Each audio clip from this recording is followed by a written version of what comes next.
Hello, Chelsea fans, and welcome back to the Pride FT. The FT stands for Football Thoughts. We are back today to react to a winning Chelsea side. We now have 2 in a row. We will go over them and so much more. As ever, I'm joined by my illustrious co-host, Clark. Clark, hello. Hello, how are we? Yeah, well, I've had better days. I feel a bit rough. Yeah. I do feel a bit rough, but I've slept. Oh, So, treat yourself. hopefully my body's been churning away, and as mitochondria, midichlorians, white blood cells. Shit. So it's all going on. It's all going on. It's all going on. How are you? Do you good? I'm all right now. I'm all right now. We've had 2 wins on the old trot. Yeah, I know. It's a good feeling. Yeah, brilliant, man. It feels weird. I think this is the first time. Oh no, the second time since starting this podcast way back in like March or something. Yeah. This is only the second time we've been on a winning streak. Wow. That we can talk about, because I remember we went on a little 3-win streak. You're right. We did, didn't we? And that's it. And then we lost from there on. Yeah, basically. Yeah. So, and then it was. Yeah. So now we are on a little win streak, and we've got Burnley next. So hopefully that's another win. But yeah, absolutely ecstatic. Just feel good, man, because we're not getting shit on that much. Yeah. So, and Mudryk scored. So yeah, exactly. So it's been a good week for us. As ever, please like, subscribe, comment. Yeah, buddy. Join the Fantasy Football League if you can. Link in the description down below. We'd love to have you join it. I don't think we've had anyone join it yet since we've not. No. But hey, we're not that going. popular. No, we keep going. The more the merrier. So let's then, I guess, touch on where we start. Touch on the Brighton. 2 wins. We'll start with Brighton because that one came before. That was last midweek, wasn't it? Yeah, last midweek. Yes. Last midweek. 1 week ago today, actually. Yeah, 1 week ago today, we faced Brighton in the EFL Cup. We beat them 1-0 at home with a 50-minute goal from Nicholas Jackson. So a close game, a hard-fought result. But yeah, the start of our little mini win streak. Mini win streak, which obviously we're buzzing to have start. I don't know how sad that sounds. By the way, I know we are buzzing up for 2 wins in a row. This would never have happened back in the day. Like, it's just shite. Anyway, we have to react and be happy to what we can, because exactly. It might go downhill. Exactly. We just take what we can get. We won't go into too much of the details. It was a week ago now, and there has been a game since. But hey, a good goal from Nicholas Jackson, a lovely finish. He actually had another goal that was disallowed, offside. I don't think it actually was offside. They didn't have VAR. No, I don't think it was offside. Which was stupid, because they should just have it. And it would have been one of those instances where VAR would have said, no, it's a goal, what are you on about? Yeah. So it would have been 2-0. So I'm going to take it as a 2-0 personally. Yeah, spiritually 2-0, statistically 1-0. But yeah, no, we looked all right. We fought well. Cucurella started at right back and was all right, weirdly enough. Mitoma. Yeah, exactly. So it was... I think he's still there, actually. So it was a weird day, but good to get the dub, and obviously happy to proceed. I think it's good for us, isn't it, to get further in a trophy competition. Definitely. Let's just win anything. I don't care what it is. Man City have been knocked out. Obviously, we was like in the bottom half of the league. Yeah. So we had to play a game before that, which was Wimbledon, and we beat them. True. And obviously then we beat Brighton, which is a surprise because I thought it was going to get smoked. Yeah. So we weren't Sanchez, to it, were we? again, keeping us in the game. Yeah. Quality saves, 2 over the bar, which are like just literally slightly over the bar. Very lucky there. Some power shots coming from their forwards. And then we move on to Fulham. That's just happened on Monday night. We did do a reaction to it. If you want to check that out, it's about 20 minutes long. We went into all the position and stuff like that, but we'll just touch on it. Brilliant game. Absolutely, yeah. I mean, we for once we took advantage of an opposing team and made it count. We were when we had to be, we scored the goals. And it was, I think I remember saying in the reaction that it was, we keep winning the XG every time we play. Apparently, we're the only team in the league who has done that. And on this occasion, it proved to be the deciding factor. We were just better. Yeah, we were, and their attacking presence was there. Again, Sanchez keeping us in the game with some fabulous saves. Defense wasn't lacking, but it was just it was sort of like the whole cohesion of it is a bit flippity floppity because you got Cucurella again playing on the right, but you know what, he seems to be all right doing that right back role. And then up front, we've got obviously Broja played 60 minutes. Bless him. Bless him. Putting a good shift. Yeah, when he's been called upon very early from injury coming back. He's only had one appearance since then. And we're like, oh yeah, start the game, do an hour for us. Yeah. Oh fuck. Yeah. So and he scored. So fucking, I'll give it to him. Yeah. Mudryk, absolutely class. I'm sorry, but every time. We've started him the last 3 games, I believe, and he's been quality. And this is what we've been saying. This is what we've been, saying all along. Start the bloke, and he might actually do stuff. Don't bring him on for 20 minutes and expect fucking golden boots. You know what I mean? It's fucking ridiculous. So yeah, I'm proud that he's got his first goal. What a goal as well. Colwill, fucking animal, going up that left wing, and the vision of it. Yeah, absolute quality goal, and I'm so happy he's got one now. Shuts all the haters up. Go fuck yourselves. Yeah. The other thing I want to say is that Fulham's tactics weren't on point, whereas ours were. I think Fulham playing deep, and that sort of like made us not offside, because I think in the Brighton game, was it, or the game before, we had 10 offsides. Gosh. Which is fucking nuts. Yeah. So they're playing like, a high block, whereas I think it's a high block, and then Fulham was playing the low block. I think it might be the other way around. It's somewhere. Anyway, they were playing deep, and they gave us so much space. Yeah. So much space. Yeah. And you know what? We took it. We fucking took it. So yeah, really good game overall. I think the positioning's been sort of worked out there. Gallagher playing in that Balled sort out. of... he said after the game, Pochettino said, have free roam. He said, do what, have a bit of freedom about yourself and do whatever. He run 12 kilometers that game, more than anyone else. Yeah. And was one of the highest ranked in the team. Enzo and Casado with that little pivot in the middle. Look nice together. Oh, it's nice together. It's like chef's kiss, bruv. Casado, just to touch on a little injury, it was just a bruise, apparently, so that's fine. Everybody's all right, basically. Broja was just knackered, and it was preconceived. Is that a word? Preconceived that he was going to come off around about 60-ish minutes. Yeah. So I think Pochettino at halftime said, if you feel fucked, tell us. Yeah. And we'll get you off, Mudryk coming off at halftime, apparently that was like a little... Like a quad, a slight quad strain, I think. Yeah, something like that, but he's all right, so that should be fine. So yeah, very lucky to get away with no injuries. At this point. Yeah, so overall, sorry to talk so long, but yeah, Fulham game, I thought it was brilliant. I thought, I'm watching the team cohesion, the Cole Palmer, the glue in the middle, everything was just correct. Sort of thing. And I think this is what we've got to expect going forward, and even better, because everybody's getting intertwined now. Everybody knows how people play. So, do you think we're there yet? I think no, because really so much of that starting lineup is not what we would see if everyone was fit. Potentially, 8 of that starting lineup, strangely, but it was definitely the kind of game that I thought, and let's not take this for granted, by the way, because we lost to Fulham twice last season in both games, home and away. So it wasn't like, it's only Fulham, we should beat immediately. That's not where we're at. No. But it was the first game this season, and maybe for a long time, that I felt every player turned up and did a job.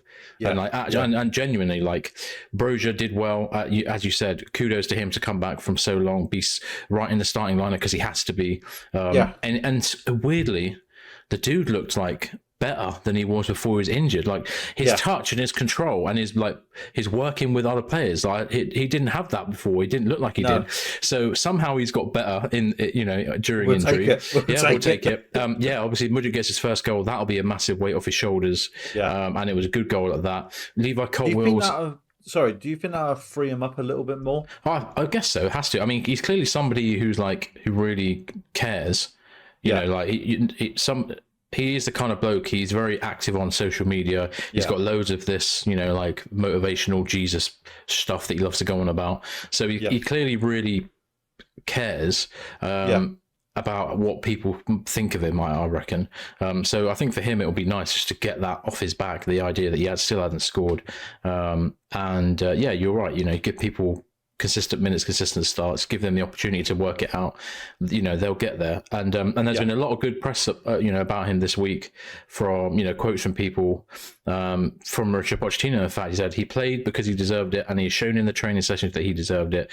Normally, the player needs to show us. And I've heard other players as well saying that he's got everything that a winger needs. He just needs to kind of knit it together. So Cole Palmer looked really. I mean, one thing that Cole Palmer I think is really good for our squad balance is his ability to hold on to the ball. He's like, so good.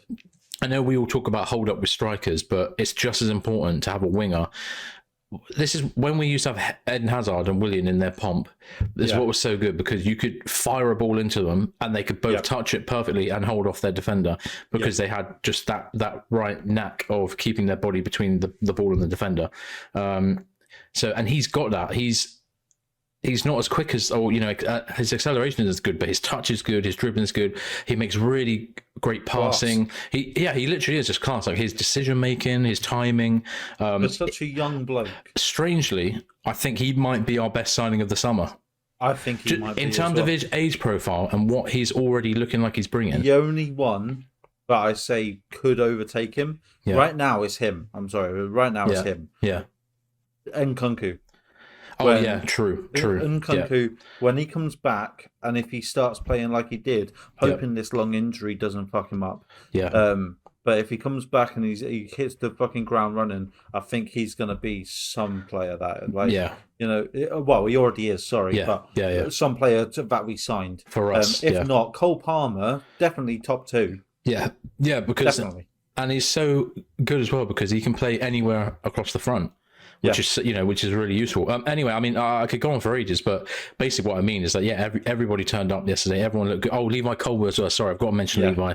The leader of the pack, balling out at left back, and I saw somebody in a video. I can't remember who, unfortunately now, but they were like, it's impressive because it's not just him resting on his laurels and being like, I'm a centre back at left back, I'll just hold it down. He's like, no, do you know what? I'm going to go on like lung busting 50-yard runs around. What I mean? I'm a fucking left wing back. Yeah, exactly. Like I'm gonna cross it. Pinpoint precision crosses to attackers to make the Mudryk goal. He's going to bring everything and more as a left back and not just a centre back at left back. So really impressive from Colwell. Disasi didn't put a foot wrong. No. I think people have quietened down on him now. He's had a very strong start. Quality signing. Yeah, another quality signing. And as you said as well, Sanchez needs a shout out because Sanchez, man, Sanchez has really grown into his role. Yeah, I like him. I like him a lot. The other thing I do want to say is, did you see the reaction after the game when they're all clapping the crowd and all that? Yes. And as they're walking over, Broja's like clapping, and Colwell's come behind and went, "You're fucking back! He's back! He's fucking back!" Like that. I was like, "That's fucking quality." That is. And you can imagine. I think they're both about the same age. You could imagine they've known each other for 15 years at this point. You know what I mean? They would have been in the that is the kind of togetherness that you want to see in the squad. And actually, it's good that you mentioned that after the game because a lot of the players walked over to the fans and were clapping and giving and throwing shirts out. And I think that away crowd, our away fans, fantastic. Apparently, well, obviously we can't hear it because we're not on the pitch. Yeah. But Cole Palmer said that was ridiculous. Like the support was outrageous. Yeah. Enzo giving his shirt away, love all that. Good lad. Cole Palmer was the first one. Literally just took it off and went straight over. So giving it to the kids with their signs and stuff, love all that. Absolute quality. So you know what? Shout out to the away end.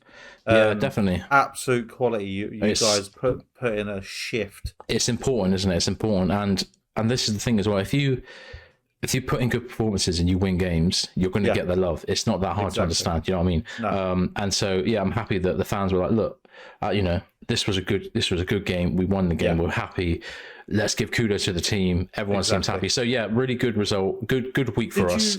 Did you hear any Fulham chants throughout the game? Because I didn't. No. All I could hear was Chelsea. Do they even have any chance? Because aren't they like one of the Was anybody most... even in the fucking stadium? I don't know. I mean, it's a small stadium, isn't it? It is. So there's not much going on there, and I think their fans they're like quite posh, aren't they? So they're probably not up to much. That's what I've heard anyway. But I've never been there, so Craven Cottage, what do I know? So a couple more quotes there just from Poch after the Fulham game. We are talking, we are working.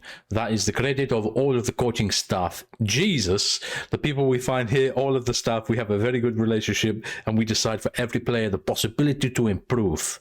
Thanks, Pochettino. Thanks, Poch. It was important for us to build our confidence and trust in ourselves. The performance was very good. Today, the performance was fantastic. You sound like Gino De Campo, for fuck's sake. I'm so happy we got what we deserve. If my grandma had bikes, she'd be... if my grandma had wheels, she'd be a bike. Classic bit of iconic British humour. If you're not British, you need to look that up on YouTube, okay? Because that is our Gino society De Campo, as a whole. Grandma bike shout. I mean, obviously, a lot of good stuff from Richard there. He's clearly happy. His remit, big time, is improving players. That's what he's there to do. And I think, again, as I said earlier about Mudryk having some good PR at the club and out of Pochettino, apparently he's working very hard personally with Mudryk to get him to, at the place where we want him to be. So I could see on the pitch, and obviously when you reviewed the game after the game, Pochettino is making such differences per game, if that makes sense. Mm-hmm. So even in the last 2 games, the amount of channels that we've opened. So if you look at the past 3 losses, it was like 2 or 3 channels going up, and now we're on like 5, 6. Mm-hmm. For instance, that pass from Colwell to Mudryk would have never happened 3 games ago because it just wasn't trained into us to do that. Now we're doing different channels, different depths up into the final third. So we love all that. The tactics are really, they're getting there. Everybody's trying to get ingrained. There's 30 million players in the fucking squad, so it's going to be hard for them all to come back. I've got a question for you though, and the audience at home, if you're still listening. Would you rather, so against Burnley, would you want Nicholas Jackson or Broja? Oh, that's a good question. Maybe if you'd asked me pre-Fulham, I would have said, have both of them. I want to see both of them, because apparently Nico Jackson works really well alongside another striker. Right. Like he was in pre-season with Nkunku, who isn't technically a striker, but anyway. I can accept that answer. Yeah. Because I'm going to say both. Yeah, but then I think, but then who has to drop out? And it's got to be, someone. Palmer would then have to drop out, or Mudryk would have to drop out. No. Or Gallagher would have to drop out, and no, I can't. I'm sorry, no. No, that's what I mean, though. Right, this fucking Gallagher slander is shite. I don't get why people hate this Don. Right, he's captain. He's absolutely bossed a few games now. He hasn't put a foot wrong in any game since he's been back. He was hooping against Fulham. He was everywhere. Hooping against Fulham. Lampard, because he was doing Sky Sports commentary. Punditry. So it's like, even Lampard, but he chatted to him after the game. Did you see it? He chatted to him. Yes, on a I did. Yeah, that was nice. And wasn't he was like, "You're class." He was like, "I've always said this. You put in the work in training, and you always want to do better." So that, he's always said this kid is something. Where's the slander coming from? What, just because he's fucking blonde, blue-eyed and good? Like, it makes no sense. I think it is literally just a case of, big kind of fan contingent online I guess they just don't find him sexy enough, you know what I mean? Like, he's just, but not literally, obviously, but like his name, like where he's come from, the way he plays, but he performs a role that is integral to being good in the Premier League. Like, again, I bemoaned, he's an engine. Yeah, I bemoaned for years our midfield of Jorginho and Kovacic, and the same contingent of online fans, actually clapping and honking like trained seals over those two shitters for years because they were world-class players. But did we ever do anything in the league? No, we didn't, did we? Did we ever put up a fucking 80-point season? No, nowhere near. And I believe we were held back by those two in midfield. You know when we did? When we had Kante.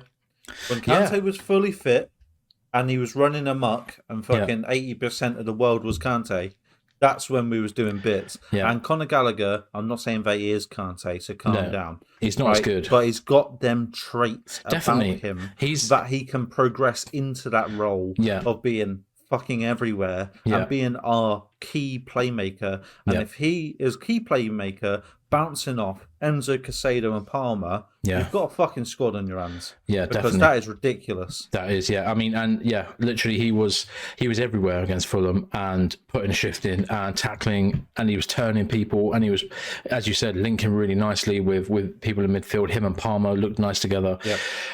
He's just a very impressive footballer. He ran over 12 kilometres.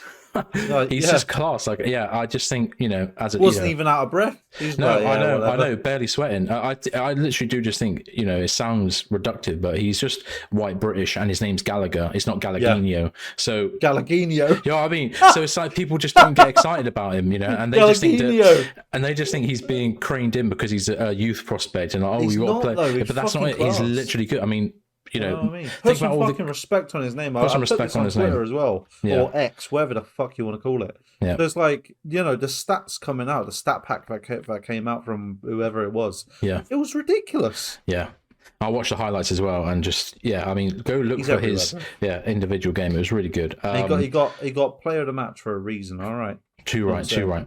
Let's move on then to a bit of newsy news. We finally have a shirt sponsor. That's a big news. Big news story from Fulham. Don't you think? I liked it. Yeah, I think it looks clean and white. It's not too big. The logo, is quite a modern. The logo. It's quite a modern logo. I like the logo. Well, there we go. He's into the logo. I like it. So really happy with that. It's also on the sleeve of our trainer stuff. Well, if Man City can do it, so can we. Exactly. Fuck them. So it was good to see that. It doesn't look dodgy. It's not as big as 3. It suits the aesthetic of the shirts quite nicely. I like it. So I'll be looking forward to seeing more of that. It's you know what? It feels like we're part of the club again. We're part of the Premier League again. I know, like because we looked like outsiders.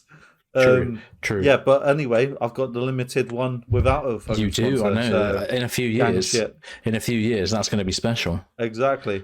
So, can I just touch on the injury update? I don't think we talked about Chilwell being out for 2 months. Yeah, Chilwell. Yeah, 2 months. He did put on Twitter, on Instagram. Saying soz and that. So, it's not his fault. He said, I don't want this as much as you, but it's like, I wouldn't mind being injured if I was on $100,000 a week, to be honest. No. I mean, gosh, I don't actually know what the crack is with that. I don't know if they get reduced wages or whatever, depending on how long they're out for. But even if it is.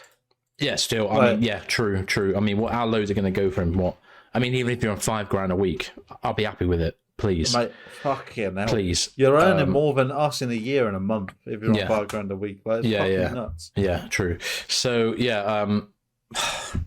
what can you say, man? It's just another player to add to another one. At this point, it's like one of those flipping like Black Plague death piles. It is. It really when they're just piling up outside the house, and you're just chucking me dead out the window, and then you got to set them alight to fucking burn them and kill the disease. I mean, we're not going to do that to any of our players, obviously, but it's just like we just keep adding to the pile of injuries, man. Day after day, game after game. It's really, I don't know what is going on. I know, and there's only so many times that we can, hypothesize about what the problem is, but it's just something mental is happening with it. It's got to be something. But do you know what? At this point, I've got to say, is voodoo. We've got a voodoo curse. Russian voodoo curse against our club post Abramovich leaving, or Stamford Bridge is built on an ancient burial site of Russian voodoo artists. And they've now risen from their slumber. Nice. Roman Abramovich was the link to them into the celestial plane and the real world universe. Right. And now that he's gone, that link has broken, and the curses and the curses for God. I'm just chatting ass, but hey, I'm just saying. Or maybe we're just not fit. Well, that's the thing. We're supposed to be fit because that's what Pochettino does. Where's these fucking hill runs, bro? God's sake, get him on the beach. We talked about all the other injuries. The other thing I just want to touch on is Gusto is available after this game. So Burnley is his last. Wicked. Thingy. That went quick. So would you want Gusto or Cucurella? Well, I think I'd want Gusto back, definitely. Good answer. I'm you know what it is? Cucurella does good for like 2 or 3 games. True. It's fucking wank. True. So true. Yeah, it's easy to get carried away. Exactly. 2 games. Impress me with 5 and I'll be impressed. Yeah. Robert Sanchez was included in Who Scored Team of September with a 7.38 rating. He has got 3 clean sheets in the Premier League. He's got the most clean sheets out of any keeper in the Premier League. You say this, right? But I swear I saw a stat with 2 or 3 others that are on exactly the same.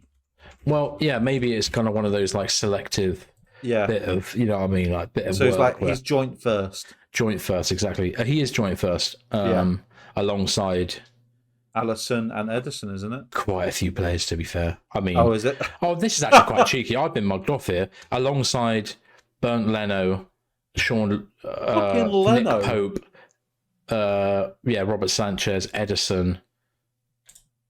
Actually, Google started talking to me then. Quite a lot of players actually have got the 3-game clean sheet. I mean, basically, City, Palace, Fulham have kept Arsenal, and Newcastle have kept 3 clean sheets this season. So you know what? It's quite a lot. Doesn't matter. We like his Sanchez. He got 7.38 rating, so he was in the Who Scored Team of September. Love all that. Reece James. Did we touch on that? We already or no? That was before the podcast, wasn't it?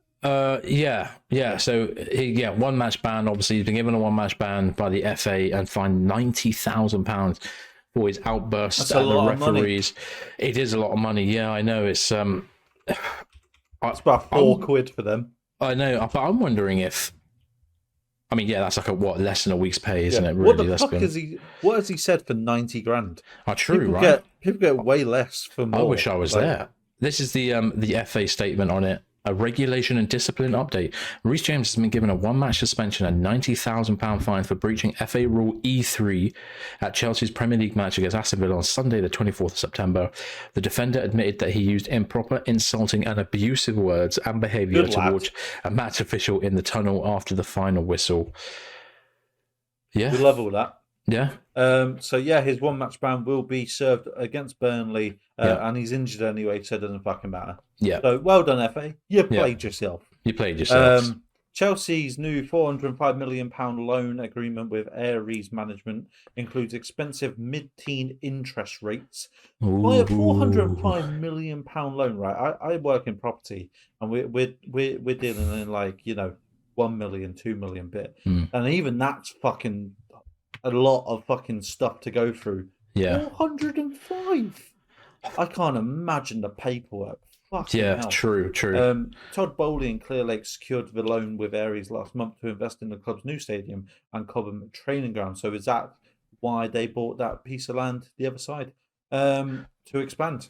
Chelsea's finance comes in the form of payment in kind, PIK, payment in kind loan notes with interest set to cost up to 60 million a year. I have no clue what the fuck that means. But Clearlake and Bowley, rather than Chelsea, are providing security on the loan. That is great news for us. Yeah, so that's I thought important to add that bit as well. Is that a lot of scaremongering about that loan agreement with Ares. I mean, this is from the Daily Mail, and they are a shit newspaper rag. So who knows if what they say are to be believed. But according to them, the loan was taken out in Clear Lake and Bowley's name, not in Chelsea's name. So fingers crossed, we're not going to get glazered like Man United have, and be shagged down the line.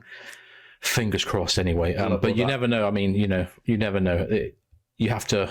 It's scary, having owners like this who are big. So just so involved in everything. Finance that they it's not like Roman, who was Roman, who just went, "Oh, I have some money." It was basically just he was just a fan. He was just a billionaire fan, wasn't he? Really, yeah, he was. And he acted that way, and he never took out loans like this that made you a bit nervous. So I don't get nervous. Yeah, we don't know that much about how these things work. No, but don't just know what the fuck a PIK loan. No, I know. Interesting. I'm gonna look that up afterwards. I'm intrigued. Yeah, good shout. But yeah, just a thought. Good to keep everyone aware about what the crack is. Yeah. Let's move on then to the next story, which I'll take this one. Director of Communications, it's a bit of a double header actually. Director of Communications and Public Affairs, Toby Craig, will exit Chelsea at the end of the year. Adriel Lares has been appointed Chelsea's new Chief Financial Officer. Kasper Stilsvig will join from AC Milan as Chief Revenue Officer next month. Jason Gannon has been named Chief Operating Officer. Do you need any other officers? I'm available. True. I'll be an officer of the canteen. I wouldn't mind that. As long as I can get. I'll be. Canteen look, I'm already officer. fat. Let's go. Yeah, I but know good bacon sarnie. Yeah, true. Oh, mate, that's it. You just change the whole canteen to just bacon sarnies. That's all you get, mate. And we start winning. All of these elite athletes just on bacon sarnies every day. Fantastic. Do it. Yeah, again, these stories are both from Mike Keegan at the Daily Mail as well. Yes, again, these are kind of roles of people that we don't really normally care about. As they don't put the strip on and lace up their boots on a Saturday to get the win, so we don't really care too much. But again, just for worth keeping people, keeping people kind of tapped into what's going on in the background, because there's been so much churn at the club, and it's important to kind of keep up with who's going and who's leaving. And I am intrigued with this Toby Craig. Obviously, public affairs is a big one for us. Yeah. And I want to know, I want to see who this new director of communications, how he's going to be, or she, sorry, how they are going to, what's it called, manage these public affairs, because obviously we're so used to the way Toby Craig has done it. I don't know how long he's been there, but I think it's quite long. And then everybody else, good luck, I guess. Kasper Stilsvig, what a name. Yeah. I'll put that in the old dictionary for Scrabble. But yeah, Frank Lampard. Frank Lampard was on Monday Night Football, as I mentioned before, and he was talking about his time at Chelsea. What did you think about him as a pundit? I mean, he's good, isn't he? He is good. He's a good speaker. He's clearly very knowledgeable. He's got fantastic experience, in the game, especially at our club. Obviously, he gets it. He's now, he's managed at 3 or 4 different clubs at this point, and all in different situations. He said some nice things. As you said, he spoke really highly of Connor. Singled him out as somebody who puts in a shift every training session, works really hard, no matter if the camera's on him or not, and how that can kind of affect his teammates. He was good. I mean, in a way, based on his, let's be honest, based on his actual coaching performances, he's probably better suited to being a pundit than being a coach at this point, which sounds a bit harsh maybe. But yeah, it was good. He was great, I liked it. Obviously, him alongside Carragher looked a bit weird. Carragher talking shite as usual. But I think Frank Lampard's got way more experience than Carragher. And especially in the managerial role now, I think he added a nice little dimension to it, because we're so used to the same old people. But yeah, with Frank Lampard there, and obviously it was Chelsea, so he's going to speak about his time at Chelsea. And he did offer up some kind of some background. Did you see at one point? Maybe we'll touch more on this charlatan later on. But you see at one point he was talking about how he was, they finished. Was it in the top 4 in his first season? Yeah. With the squad we had full of youngsters from the academy, and he said, we're into a good thing. We were doing all right. And he said, and then the club brought in some signings in that summer, which gave him extra headaches, i.e. Kai Havertz. Yeah. And I just thought that's quite interesting, actually. Yeah, that the club clearly had an idea about what Havertz could be, got him. And you need to play him. Yeah, you got to figure it out, and it was a struggle. And yeah, we didn't do that well that season. And I'm not saying it was Kai Havertz's fault. No, but it might have been Kai Havertz's fault. And a little bit, yeah. Just saying. Which he scored as well, unfortunately, for Arsenal. So talk about that later. Is that it for the club news? Yeah, I think so. No, I think so. It's just more about the games, isn't it? I think that's what I like about actually being in the football season, because we get to talk more about the football than the. Do you remember the running orders we used to have in the transfer? They were like 5 pages long of bloody transfer. It was ridiculous. It was mental, and obviously we had so many signings. It was just crazy. Women's. Chelsea won their first game of the season, 2-1 against Spurs at Stamford Bridge, which is lovely. Mia, is it Fiscal or is it Fischel? I think I heard the commentator say Fischel. Okay, Fischel. Yeah. Gets a debut goal, and Lauren James starts her goal scoring campaign. Very nice. Yeah. Didn't step on anyone this game. No. Strong. She kind of actually did have a little kick out of somebody at one point. Oh, did she? Yeah, she's a bit of a live wire. You've got to watch out for Lauren James. Strong first half, but Tottenham grew into it more and more. In the second half, Neve Charles really played well. Debuts for official Nuskin and Lawrence. Yeah. Big shout out to Frank Kirby, who's back in action after a lengthy time out with illness/injury. So it's good to have her back. Yeah. Great little start. Yeah, no, it was a decent game, as I said. Neve Charles probably stood out. She absolutely bossed it from left back. Some of the recovery tackles was something else. Fischel was good. Oh, the one thing I noticed about Fischel is that she's a number 2 and she plays up front, and I always find that difficult to get my head around. That's a right back's number. Always a defender, exactly. Yeah. So to see a number 2 up front is annoying. I don't know if you remember Asamoah Gyan for Sunderland, the Ghanaian striker. He was number 3. Remember they had that really good team. They had Fraser Campbell, Danny Welbeck on loan from United, and Asamoah Gyan, and they made a really interesting front 3. It was banging. Anyway, they actually, I think that was the kind of squad that stopped our unbeaten home run. Remember we had that 8 because we lost 3-1 to Sunderland. It was. I believe it was. Yeah, I believe it was. It was killer. You're gonna Google it. I have to now because I'm fascinated. I just want to see if it was them. Oscar got man of the match. How can Oscar get man of the match? Oscar with man of the match. That's weird, isn't it? Fucking hell, do you remember Oscar? He was a decent player, wasn't he? He was all right. Okay, no, this is a completely different game. Chinese league, or is he retired? No, he's still there. Yeah, he's literally been there for so long. It's mental, isn't it? Yeah, it's crazy. All right, I can't find it, so anyway, we'll move on. Into the youth, under-21s. The Premier League 2 leaders handed Chelsea under-21s our 3rd loss of the season at the Lamex Stadium, despite the Blues being ahead late into the second half, as 3 unanswered goals gave Tottenham the win. Iago Alonso gave Spurs the lead with a neat finish. But just before half-time, we equalised through Ronnie Stutter, who scores again. Powerful drive from outside the box. Worth finding that goal. It was a banger by Ronnie Stutter. Somto Boniface gave us the lead early in the second, and after controlling most of the half, Spurs were gifted an equaliser when a loose pass was picked up by the home side, who converted with Eddie Beach off of his line. 2 more goals from Tottenham condemned us to a defeat away from home, despite a good showing.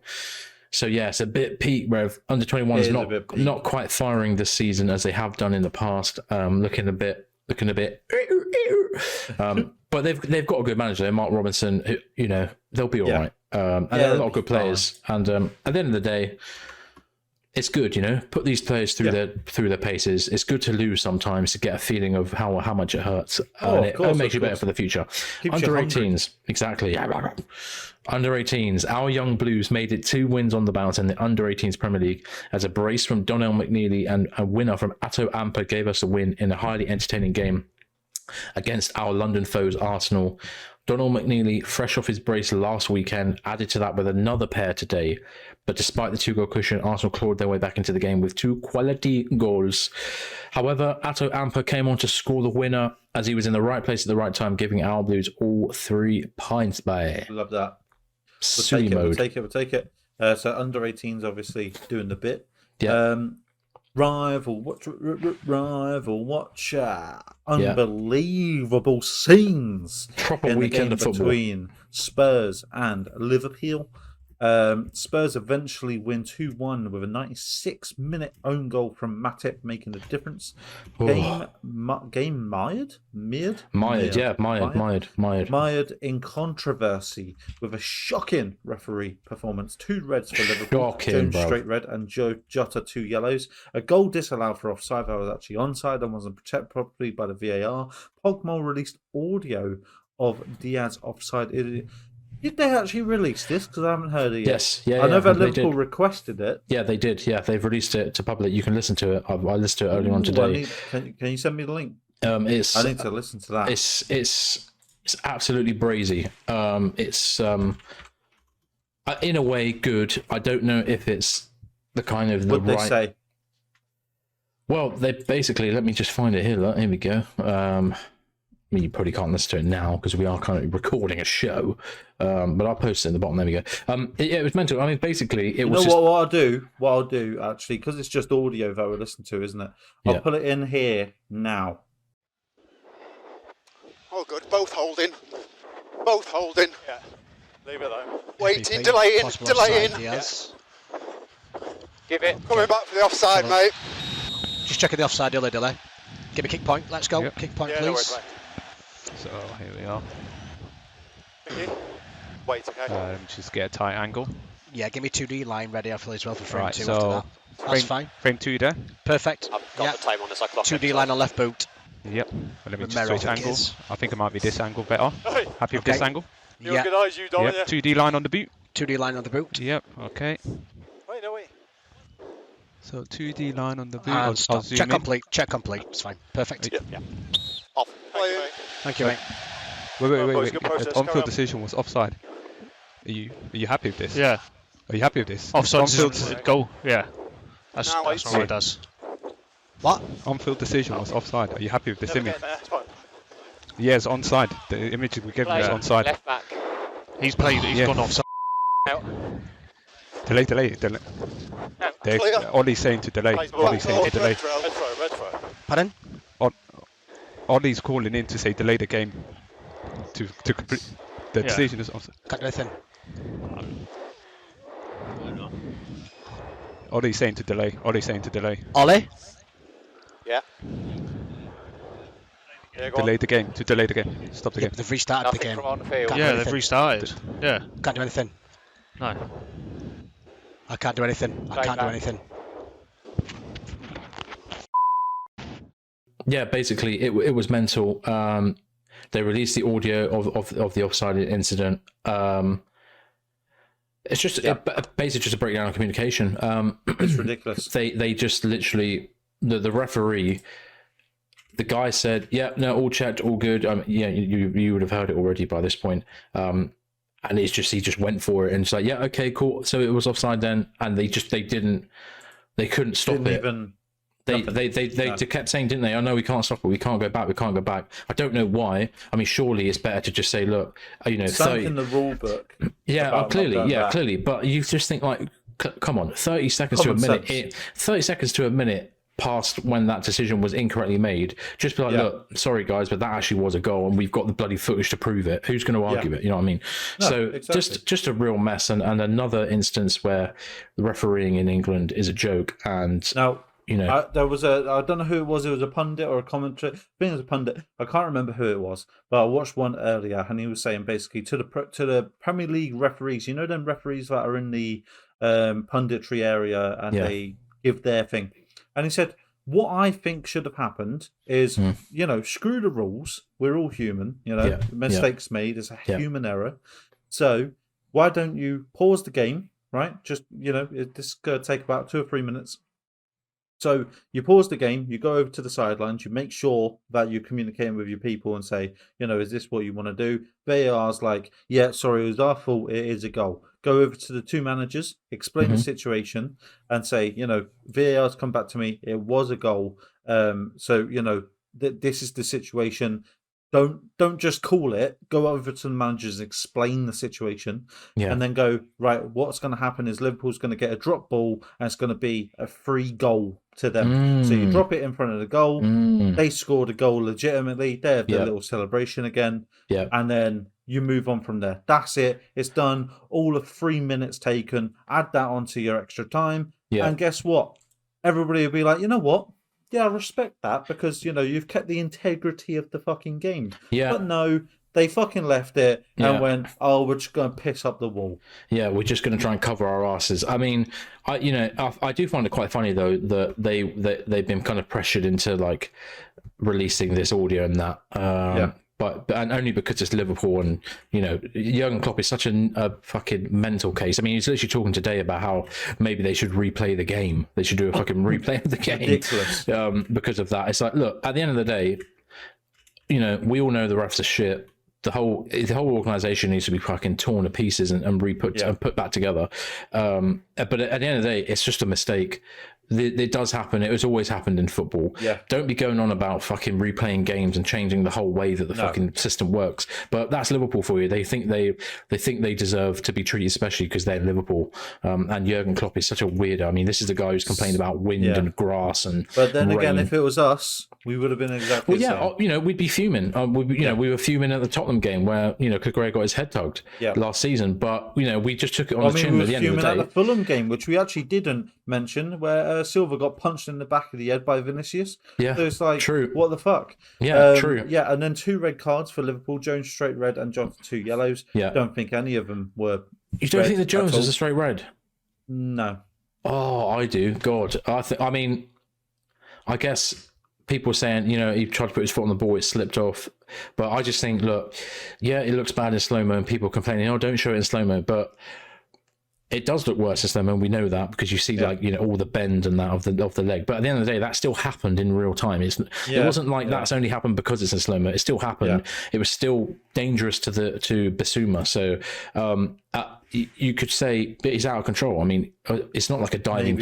It's not a diving tackle, but basically his poor control has led to him, planting his studs on someone's leg that could have really done a lot of damage. So I don't mind that one so much. But the one for Jota, I mean, his first yellow card was a joke. It wasn't a yellow card. He was just running behind the guy and it just accidentally clipped him. The bloke tripped over his own feet. But that's what I mean. Yeah, but he was running obviously in front of him, wasn't he? His heel came up, slightly tapped Jota's knee as he was kind of running behind him like that. Exactly. Like Jota clearly didn't do it on purpose. I don't even think he was looking at him. So it was just that. That was a mental yellow card. And I mean, the second one was quite light as well. Really, it wasn't exactly a bad challenge, but I guess in the context of like just getting a yellow, he chucked himself in. I don't know. It was a bit mental. So their next game's going to be interesting with Jota ban and Jones free game ban. So. Because they appealed the Jones red card as well, and they didn't get it. They didn't pass the appeal, so he will definitely be out for 3 games. So I mean, I can I feel sorry, and I don't feel sorry for Liverpool. It's quite funny, but obviously, if it was us, I would be upset. But I feel sorry for them because it's Spurs.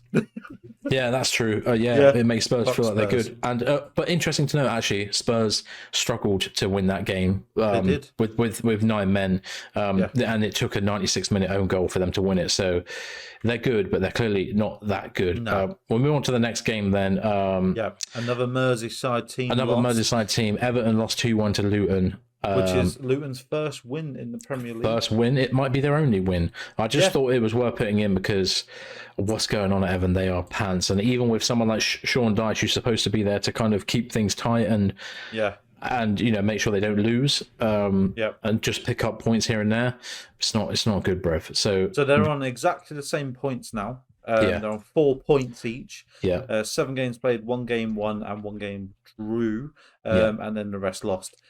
Just Everton's above them on -6 goal difference, whereas Luton's on -8.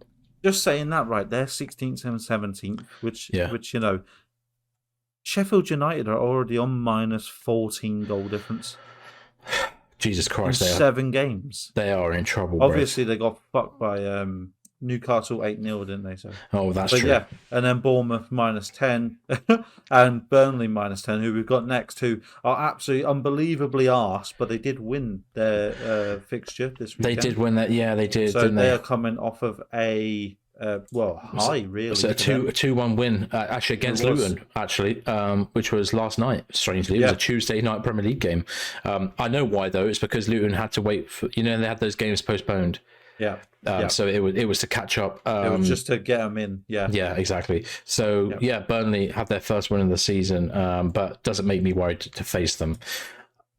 Across London, Arsenal beat Bournemouth 4-0. They did. To be expected. I mean, one of the only things to say, Shai Havertz gets his first goal for the Gunners, and it was quite funny because it was trending on Twitter that they were treating him like Vic Star, because like when they do the charity games, like Vic Star's so ass at football, so they give him pity goals and they all like over celebrate. People were saying that Arsenal treating Havertz like Vic Star. He got one he got one pity penalty that Odegaard was like, yeah, go on then, I'll give you a penalty. He scores it, and then they all over celebrate like he's done something mad. And look at Mudryk. And then so that was quite funny. He's not fitting well. I actually see a really respected and actually for once a pretty good Arsenal account who was talking about how last night when they lost to Lens in the Champions League, he was talking about how Havertz is completely ass and just was not fitting in the team at all. So, buzzing to see that. But yeah, worth mentioning, Arsenal lost last night 2-1 to Lens away in the Champions League. Lens obviously being a French side of, not exactly like the biggest. Top tier. Yeah, not a top tier, but clearly a decent club. And an interesting little wrinkle for that game, the winning goal was scored by Elia Wahi, who we were very, very heavily linked with in the summer, but didn't want to come to Chelsea as he thought he would just get bought on loan and then, spend the rest of his career just trying to get a club. So, which he's not wrong. He's not wrong. So fair play to him. He's gone to Lens and apparently he's had a good start to the season. And God, their goals as well were absolutely beautiful, Lens. So, Arsenal go from a win to a loss, which is lovely. The next team to go from a loss to a loss in the Premier League is Man United, who are quite possibly the most dysfunctional team in the top six, which is saying something because we're in the traditional top six. United on the weekend lose 1-0 to Crystal Palace at Old Trafford. Hey man, Old Trafford used to be a fortress, even under Ole Gunnar Solskjaer. Even like post Fergie leaving, which now was 10 years ago. They've always been good at home, and they've lost a few already this season at home, so it's not looking good, Brev. No, so with that being said, Aaron Ten Hag is just losing control of that dressing room. Definitely. Sancho, have we spoken about Sancho's situation? Yeah, we have. Yeah, I mentioned it. Maybe it was a week or a couple of weeks ago. The way he's just literally not in the playing squad. He's not training. He's not doing anything. He's just been banished from the team, basically. He's getting paid 300 grand to sit on FIFA at 3 a.m. Yeah, I know. He's having a great time, living life. Yeah, I've seen stories about him that they're going to try and have him out by January. So we'll have him. Cheers, thanks. You know what? Last season I would have said yes, but I think we've got so many players now. Yeah, true. We ain't got space for him. Where's he going to go then? That's the thing. Good question. I don't have a clue. I'm guessing, easy to forget. He was an £80 million signing. It was an £80 million signing, or 70 million at least. I think he'd fit in Newcastle. Yeah, I think he'd probably ball out for Newcastle. Why not? Anyway, that's that. Eric Ten Hag just needs to fuck off. Sorry, he's a shite manager. Let's be honest. He's a shite manager. He's a fraud. He's a bald fraud. He had a half-decent season. He's a narcissist. Yeah, he is. Yeah, he had a half-decent season. He's quite, as you said, he's a narcissist. I think he thinks he's better than he is, and his crappy game plan is being found out week after week. Saying, I need a formal apology, personal apology. Yeah, go away, bro. Get wrecked. You're an adult. It was a great goal, Crystal Palace, to win that game, by the way. Look for it if you... Joachim Anderson, their centre-back, unbelievable half volley, smashed it. Also, Anthony is back now as well. I don't know if you've seen that. Apparently, they've done he's worked with authorities back in Brazil to kind of tackle that abuse allegation, and it's been found that he's all right. blood, whatever. So he's back into training, and he actually played last night in their 3-2 loss against Galatasaray in the Champions League. Lovely. Some interesting stats here. So again, it's another loss at home. Wilfred Zaha scored, who obviously played for Man United, did a fantastic celebration where he put his ears up to the crowd and taunted them, so that was fun. Galatasaray missed a penalty. Mauro Icardi missed a penalty and then went on to score afterwards anyway. Onana, goalkeeper Onana, who we were heavily linked with, so shit. Looked like a bot, an AI goalkeeper. People are calling him. He's just, he's AI. He's not actually real physical That specimen. just goes to show how different the Italian league is to Premier League. Yeah. Because he looked like the fucking Don Perignon in the Italian. Came over here. How many has he conceded? Like 15 or something already? Shite loads. And also people are defending him by saying, but look, he got into the Champions League final last season. In the semi-final against AC Milan, he literally didn't face a single shot on target by AC Milan in both games, by the way. So he did nothing. But it was a great game though last night. It's proper Champions League football. It was also, by the way, Galatasaray's first game they've ever won in England. Wow. So, and they've obviously been mainstays in the Champions League for a long time. So, anyway, altogether, a terrible week for United. And I was listening to we love it. We love it. And I was listening to a United podcast this week, and they are fuming, and I was having a great time. So, you love to see it. And the other team in Manchester City, has lost 2-1 to Wolves. Their first drop points of the season. It's only last week that I was saying, what do you reckon? Will they be unbeaten? And now they've been beaten twice because they got beat in the Carabao Cup as well. They got fucked by Newcastle and fucked by Wolves.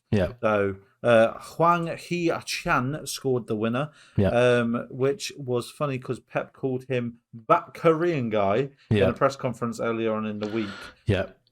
Low-key racist. But he just forgot his name, but he was like, you know what Pep does? He loves to pretend that other teams are really good, and he was like, they've got so many good attacking talents. They've got, Jota, not Jota, sorry, Christ, I'm having it. Neto. They've got Neto. They've got that Korean guy. And then when he scored, the Wolves admin on Twitter tweeted, that Korean guy in quotes with the kind of goal scorer graphic. So that was really good. And a very strange performance by Man City. I don't watch them enough to really know what went wrong, but what's going on there? Wolves aren't good like that. So I don't know what's going on. That was strange. That was really strange. Maybe just a little hiccup. I don't know. Let's hope it's not, because we need to claw back some points here, and for them to actually have a little title race going on, because otherwise it'll be boring. So we love by the way, they've got Arsenal this weekend. In fact, they're playing tonight against RB Leipzig in the Champions League, and they've got Arsenal on the weekend. It's at the Emirates on Sunday. So hope to watch that one. That'd be class.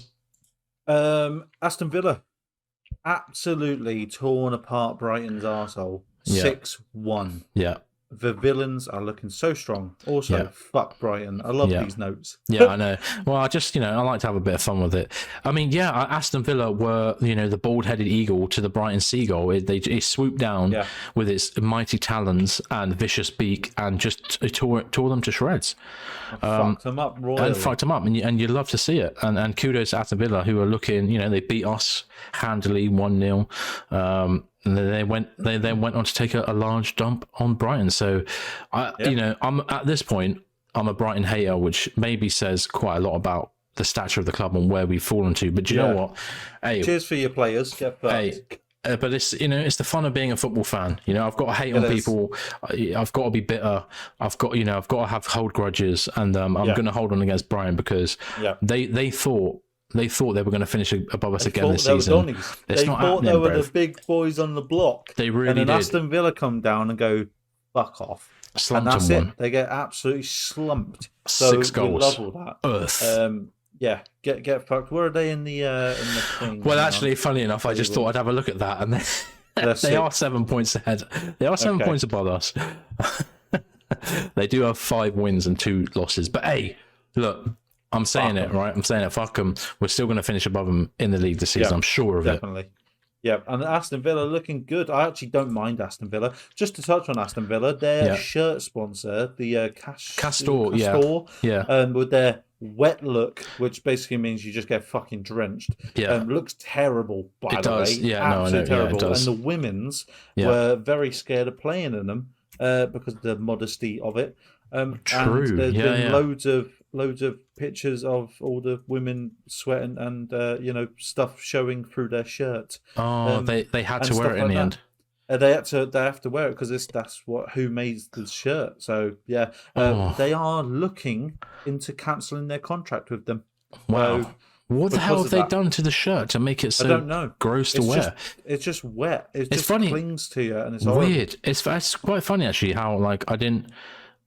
When we were watching the Aston Villa Chelsea game last weekend, and Em noticed it. She said, "Why have they all got wet shirts?" I said, "Yeah, that's a good point. Actually, I don't know." I said, "I know that sometimes they put like Albus oil on their chest to open up their airways, but I didn't really realize it. But they were like entirely soaked. 5 minutes in. 5 minutes in, fucking drenched. Gross. They were saying it's really hard to all the players, every player, men's, women's, all of them, are complaining that it's hard to play in because it clings to you. There's no freedom. Must feel uncomfortable. And then obviously with the women, they were so scared of it because obviously. No, you're right. It's just stuff. So it's like it's just terrible, and for them to not do their product research, I guess. Why did you have? Surely these products are tested before they get manufactured and put to wholesale, and especially for the club. Why didn't they have? I don't know, 5-6 people have a little 5-a-side in them and see how they are, and then go after the game. They go, "Fucking Jesus, I'm fucking drenched. What's going on here?" And then Castor goes back and redoes the shirt. But no, they probably just signed off and went, "Yeah, that'll do." No, I do. So who gives it F? Yeah. So I think they're looking into cancelling their contract, which I sort of hope happens because it looks terrible, honestly. And I feel so bad for the women. So that's that. I think that is it for today. We have got Burnley next on Saturday away at 3 p.m.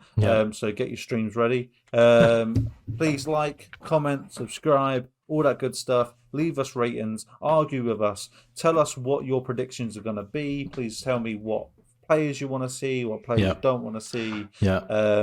How much you hate United. We'll take all that. We love that. Yeah, we love all that. Please have a great week or weekend. Actually, it's still out on Friday. So please have a great weekend. And as always, up the Chelsea.